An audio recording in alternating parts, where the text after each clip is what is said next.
Hello and welcome once again. You're here in the Division of Education, Innovation and Energy's e-learning program. We are looking at CAPE Communication Studies, and I'm your facilitator, Kimmery Richardson Thomas. Last session, we paid attention to how students can apply any of the different levels of comprehension to examples of spoken and written material. We looked at understanding the purposes of active listening and how to apply them to selected situations.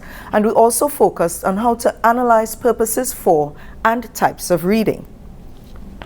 Today, as we move forward, we're going to focus on your ability to identify formats, organizational features, and modes of expression of different types of writing and speech. You'd also look at how to identify and articulate the writer's main point, purpose, organizational strategies, language techniques, and tone.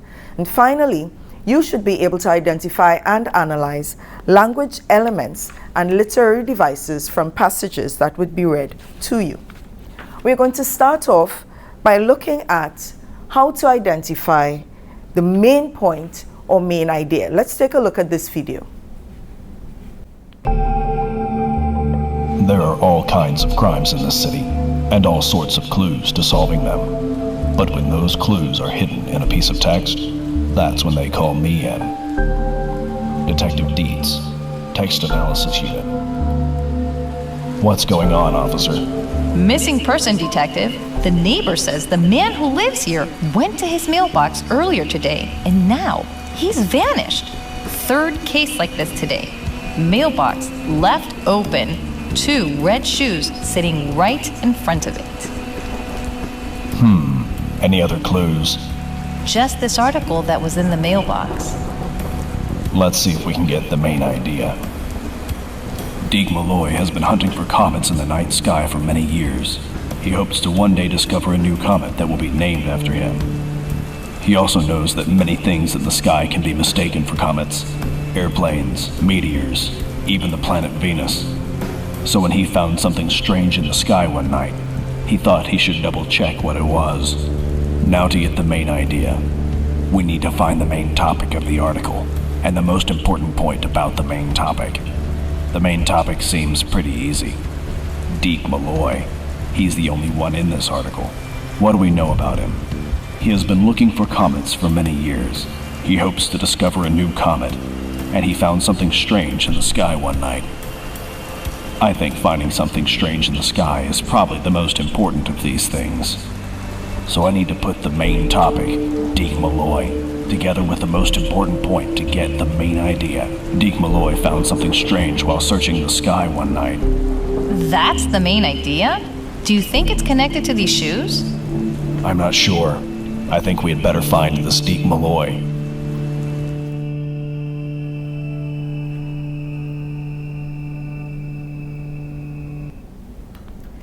So we see that when we're looking for our main idea, it involves a process.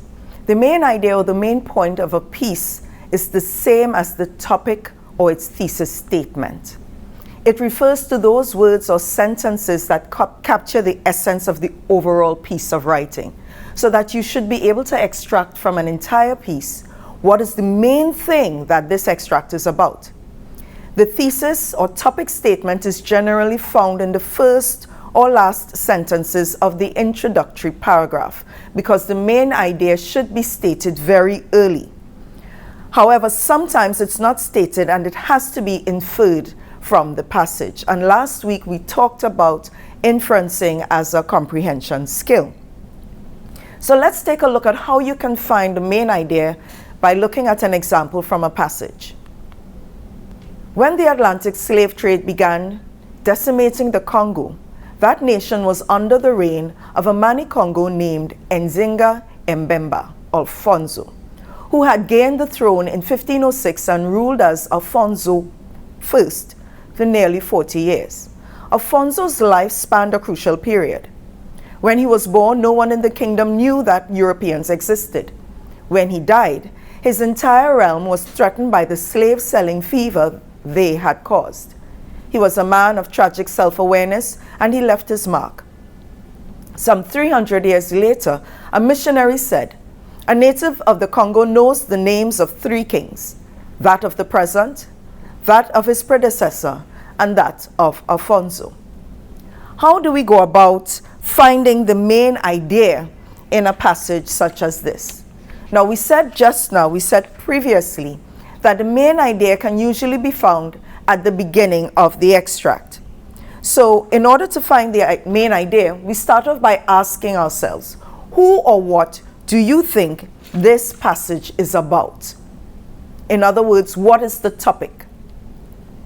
If we go back to our passage and we pay attention here, we can identify that the main idea may be that thing or person that is being spoken about throughout the passage, that you're seeing more than anything else or anyone else. When we look at our passage, you can see the name of Alfonso, Nzinga, Mbemba. Alfonso's here. We see his name again here, Alfonso first. We see Alfonso's life. To continue, we are going to see that they speak about when he was born, when he died, his entire realm. So there are pronouns that are referring to Alfonso. His name is mentioned again here. This can lead us to conclude that the topic or our main idea in our passage is Alfonso.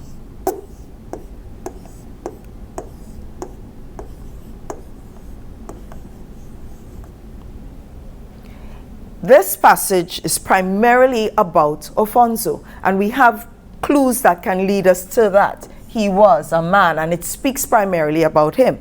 When we get to the next part, it asks, what are the supporting details? So let's go back to our passage. The supporting details that helps us to understand more about who Alfonso is. When we get to the beginning of our passage, we are introduced to Alfonso. So that at the beginning here, this area until here tells us about Alfonso.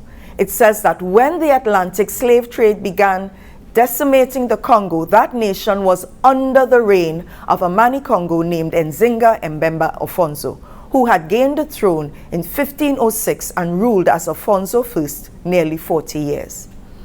This tells us the supporting details that we found just now in the first sentence. And I'll just write this part here rather than writing out the entire sentence. First sentence. The first sentence of our passage gives us the supporting details about our topic. What you're going to find as we look at it, everything else that remains, see if I get another color, everything else that remains will be additional information to support our main topic and the main idea surrounding that. So then what we are left with, when we take our main topic along with that information that supports our topic in that first sentence, we conclude that our main point is, when the Atlantic slave trade began decimating the Congo, that nation was under the reign of a Mani-Congo named Nzinga Mbemba Alfonso, who had gained the throne in 1506 and ruled as Alfonso I for nearly 40 years. Now, please remember, very often when you're asked to indicate the main idea or the main point, you would also be given a word limit. Pay attention to that word limit, especially if you're instructed to so do, because you do not want to exceed that word limit. It's very important, but your main idea, main point, what is the main topic and what is being said about that main topic. You also need to bear in mind the following. The main point is what the writer is writing about. It is a summary of the extract. Again, summary writing skills would have been learned in 4th and 5th form, and this is where it becomes very crucial. And last session, we spoke about how you can summarize information. So you want to summarize the extract. Note most importantly, where it comes to your main point and your main idea, this is never expressed as a verb. You never indicate that the main idea is to inform or to educate or to tell the reader. You never indicate that because your main idea is never expressed as a verb. Instead, you need to be able to articulate it by saying the main idea is that when the Atlantic slave trade began, etc. Or the main idea expressed by the writer is students don't particularly enjoy being at home to do all of this work, but you're not going to say the main idea is to anything. As we move on, let's take a look at the writer's purpose. Many students confuse the main idea with the writer's purpose. They are two completely different things. When we spoke just now about the main idea, we indicated that the main idea is never expressed as a verb. However, when you speak of the writer's purpose, that purpose is always articulated as a verb. And the simple way for us to go through this and understand this is what I like to call pie. The author's purpose is all about pie. Very simply put, writers can write for three main reasons, but they can expand or they can all fall under one of these three. The first slice of that pie is to persuade. The second is to inform. And the third is to entertain. So, how best can I get you to remember this? I always like to try it with a song.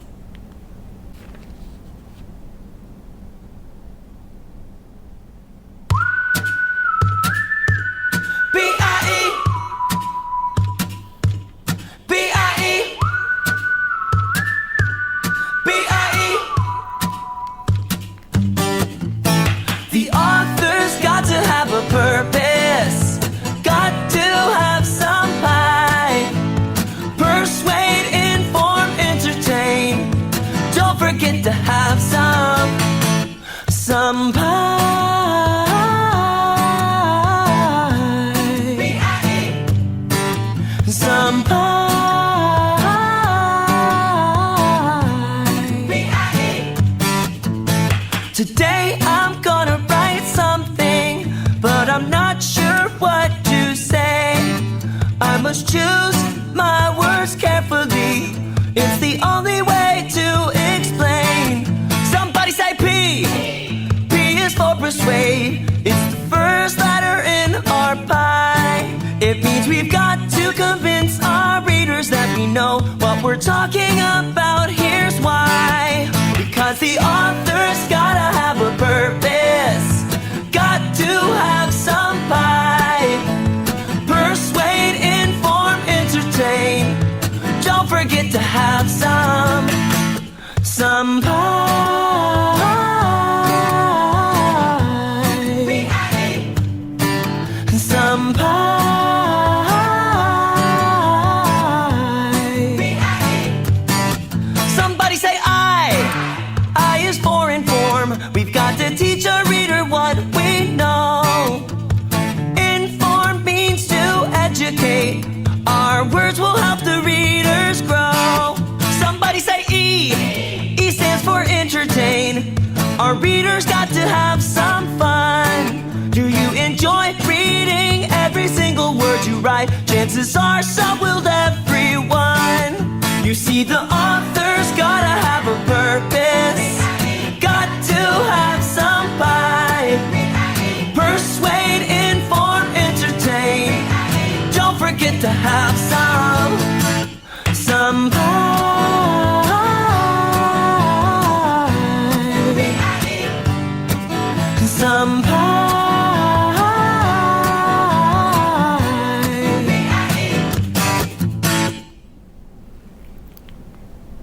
Don't forget to have some pie.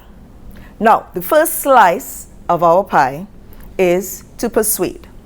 The aim of writing to persuade, and I want you to, even when you look at it, go back and listen to that song. It's a little catchy, you know. So the first slice of our pie is to persuade. Aim of persuasive writing is to convince the audience that what is being presented is true. It is to challenge opposing ideas, and it is also to coax the audience into accepting your points of view through rational argument, supporting judgments, your values and beliefs, emotional language. Now, these are not the only ways in which you can convince your reader or try to coax your reader, but these are just a few, and we're going to go into a bit more detail. But I want us to pay attention to a few words here. When we talk about convincing, how do you get someone to believe what you are trying to say? And it's not just about making a lot of noise. When we think about persuasion, and we also talk about argumentative writing, we want to have logical arguments, not just making noise in the way you may argue with your brother or sister or sibling, not that type of argument. But you want to structure what your point of view is in such a clear manner that your reader or listener can believe that what you're presenting is true. Now, sometimes, and again, this is one of the key things about persuasive writing, it may not be that it is actually true, but you want to find ways to convince them that it is. Now, I'm not saying to you to go and lie. We're not doing that. But there are strategies to convince someone about your point of view so that what you're saying can be believable, even if it means that your reader or listener can go back and check it for themselves. But it has to be logical enough that they may be able to change their point of view. You want to challenge the opposing idea, which is to say that whoever is saying something that's contrary to your point of view, you want to be able to challenge them to the point that they may change their mind. And again, it is to coax. You're not going to make a lot of noise. You're not going to beat them over the head. How can you use language to coax your audience, those people who are listening to you or reading what you've written? How can you coax them to accept your points of view? So we're going to look at some of these ways that you can do that as we explore in a bit more detail writing to persuade.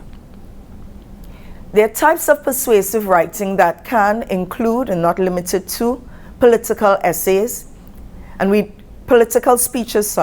Political speeches is one of the easiest and most popular ways for us to hear logical argument and logical persuasion. We would hear politicians who go on the campaign trail and they want to convince you to vote for them.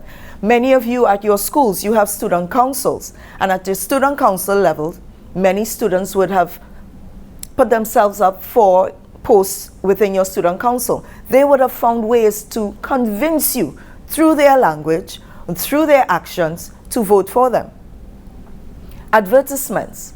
What are those strategies that are used by companies, businesses, organizations to get you to buy their products or to buy into their ideas? Advertisements are a way of persuading. Critical essays. And these you're going to find especially at your level at sixth form and even more the higher levels of tertiary education. What it is you're going to write to convince your reader about a particular point of view and the supporting documents that you're going to include. Letters to the editor that we would find in our newspaper. Sometimes you want to be able to convince the reading audience that a suggestion made by a group, an organization may be a good idea, and you want to support it by sending a letter to the editor of the newspaper to share your view and convince the reader. And then we have letters of recommendation. Many of you, when you're finished with sixth form, you're going to be going back to your teachers to get letters of recommendations. And you want your teachers to write something that is so convincing that whoever reads it will adhere to what it is you are trying to accomplish, what you're applying for. And all of these are ways in which we use persuasive writing. Now, organizational strategies. When you're doing your exam for Cape Communication Studies Module 1, very often when you're given that extract, you're asked to indicate the writer's purpose, and you need to find organizational strategies and language techniques that support that purpose. When we look at organizational strategies, a little tip that I want to give you to help you distinguish between organizational strategies and language techniques. Organizational strategies are sort of like, and I like to use a lot of food analogies when I'm explaining something because we all eat, so we can all relate to food. Your organizational strategy would be like how you lay out a table depending on the type of meal you're going to have. If you're going to have a formal dinner, the table setting is going to be quite different if you're having a beach line and you're going to eat. The level of formality and your purpose will determine how you lay out the food that you're going to eat, the cutlery that you're going to use, and so on. So when we look at an essay or any kind of writing, the organizational strategy will depend on what is the purpose, and again, it's looking at how are you going to lay out that information? How are you going to, where are you going to put what? Again, if I use the example of a formal dinner setting, you're going to put your plate, you may put your knife and your fork in one area where you're going to put your water glass, all of these things that are crucial. But if you're home liming with some friends and you ordered a bucket of KFC and you're using plastic plates and plastic forks, people will serve themselves. It's a different type of organizational structure based on the setting and the purposes of the gathering. So organizational strategies that we use for persuasion include compare and contrast, cause and effect, advantages and disadvantages, problem and solution, transition words, analogy, use of evidence, source of authority, scientific appeal, counter-argument. You can get a piece of writing that is an example of persuasion, and it may not have all of these. It may have some. Your job as the reader, as the person, as the student who is being examined, would be to see how many of these elements you are able to find in the piece that's being presented to you. Now again, because most of what we're doing here is review, I don't just want to assume that everybody knows what all of these mean. When we talk about compare and contrast, you're going to look at ways in which something may be similar, and again how that same thing, those same things can differ. This is what compare and contrast would look at. How are they similar? How are they different? You're going to look at cause and effect, and this is a very powerful tool in persuasion. You look at a situation, this is what has resulted. What are the effects of that? What are the things that would occur as a result of that? Advantages and disadvantages. You want to be able to identify if you're seeing in a piece of writing that they've indicated why something is a good idea, and then also why it will not work. Sometimes you can get a piece of writing that may not include both the advantages and disadvantages, but it may give you one. Again, if the writer is trying to persuade you of a particular position. You want to be able to identify if the writer has indicated that there is something that is wrong that needs fixing, and they've also presented how to fix it, our problem and solution. You want to also be able to be aware of transition words, those words that lead into another paragraph that help with the smooth flow of the entire passage. And I want to encourage all students to do a search for transition words. They're very, very important, not only for you to be able to identify them in writing, in an extract or a passage, but you need to also be able to include them for your essays. CSEC pays attention to and awards marks for your use of transitions. So pay attention, go and do a search on transition words and how to use them, the different types, and where they should be used. Is the writer using analogy? Did the writer give you a little story that would introduce the topic, that would introduce the point? Look out for things like that. Use of evidence. Did they indicate that there was some statistics that they would have found? And use of evidence very often goes along with the source of authority. Who said this? Is it a reputable organization, a reputable source? Recently, yesterday in fact, and yesterday would have been the 29th of April, we heard from a reputable source that Trinidad and Tobago is doing quite well in how it's handled and how our government has handled the COVID-19 situation. And we were able to confirm it by checking the source and looking at the evidence that it's a reputable source. You're looking at scientific appeal. Is there information in it that tells you this has been done using scientific methods? And you want to see too if the writer has included a counter argument. Did the writer pay attention to another point of view showing why that point of view cannot work? So these are some organizational strategies that a writer can use when they're trying to persuade. We spoke about the organizational strategies, so let's look at the language techniques. So where I said that the organizational strategies are how you lay out your information, how the information is organized. Our language techniques are now look at it as the menu, the ingredients that will go into this meal that you're laying out. If I gave you rice, pigeon peas, pumpkin, browning, chicken, for those of you who know how to cook, you may be able to assume you're either going to make pilau or rice and peas with stewed chicken. You know that I'm not giving you ingredients for pizza. You know that I didn't give you ingredients for basabshat and curry chicken. Because the ingredients that go into it gives you an idea of what it is. And it's the same thing with language. The ingredients that you're seeing and our language techniques, they're like our ingredients. What are those things that go into persuasive writing that tells you it's persuasion? You want to be able to see if there's direct personal appeal. Direct personal appeal, and it's usually where the writer may make a reference to the reader directly, and you may see the use of the second person pronoun you. There's that direct personal appeal. And it's usually done to pull the reader into the position that the writer is presenting. Emotive language. An emotive language would be language that would evoke a lot of emotion to get you to feel angry, to get you to feel upset or hurt or confused, or you want to question what is actually taking place. Emotive language would be very strong emotional language. Our rhetorical questions, and you would have been doing rhetorical questions as far back as preparation for SEA. Rhetorical questions are those questions that do not necessarily need an answer, but they're asked to allow you to question yourselves. Repetition, where a word or phrase may be repeated for emphasis.